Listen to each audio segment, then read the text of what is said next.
कि आप अपने घर से तस्वीरों को निकालें।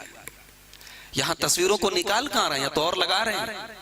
बीवी कहती है कि अरे सुनते हैं आप, वो जो हम लोगों की शादी पर की फोटो है, जरा सा उसको फ्रेम करवा के ले आइए, कमरे में लगाएंगे, बेडरूम में लगाएंगे। कैमरे की तस्वीर के सिलसिले में अगरचे उलमा का इख्तिलाफ है। बाज़ उलमा ने इजाजत दी है कि कैमरे की तस्वीरों को, कैमरे की तस्वीर उस तस्वीर की जुमरे में नहीं आती, लेकिन एहतियात तो बहरहाल, आप महज शौक के लिए घर में तस्वीरें रखे हुए हैं? नहीं नहीं नहीं, तस्वीर का मामला कितना नाजुक। एक हदीस देखिए, बुखारी शरीफ की रिवायत है, अम्मा आयशा रज़ी अल्लाह ताला अन्हा कहती हैं, मैंने एक तकिया बनाया, हशौतु विसादतन, मैंने अपने शौहर के लिए, प्यारे नबी के लिए तकिया बनाया, और वो जो तकिया मैंने बनाया, उस तकिए के ऊपर फीहा तमासिल, कुछ तस्वीरें बनी थी, कुछ इमेजेस, कुछ पिक्चर्स बनी हुई थी, कान्हा नम्रिकतुन, और उसका कपड़ा इतना बेहतरीन था, ऐसा लग रहा था कि कोई चादर वगैरह है। तो मैंने तकिया बनाया और अल्लाह के रसूल सल्लल्लाहु अलैहि वसल्लम के बेड पर रख दिया।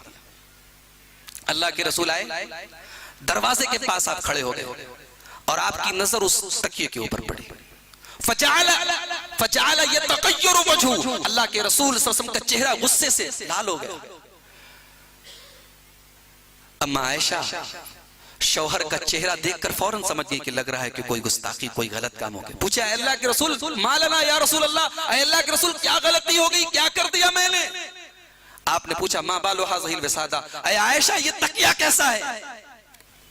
हजरत आयशा ने कहा कि विसादतुन जालतुहा लका, अय अल्लाह के रसूल ये तकिया मैंने आपके लिए बनाया है, लितस्तजी अलैहा, ताकि आप इसके ऊपर टेक लगा के आराम करें। अल्लाह के रसूल सल्लल्लाहु अलैहि वसल्लम ने फरमाया, अमा अलिमती अन्नल मलाइकत ला तदखुलु बैतन फीहि सूरा, अय आयशा क्या तुम्हें पता नहीं कि जिस घर में तस्वीर होती है, जिस घर में जानदार की तस्वीर होती है, उस घर में अल्लाह के फरिश्ते नहीं आते।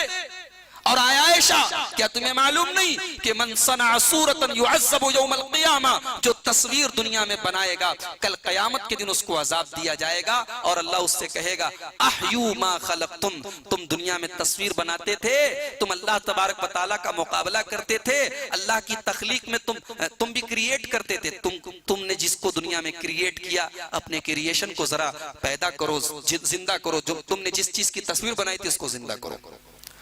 तो जानदार की तस्वीर बनाना इसीलिए हराम है। कैमरे की जो इमेजेस होती हैं, जो वीडियोस होते हैं, उनको अगरचे अक्सर उलमा ने जायज करार दिया है, लेकिन एहतियात बहरहाल करनी चाहिए।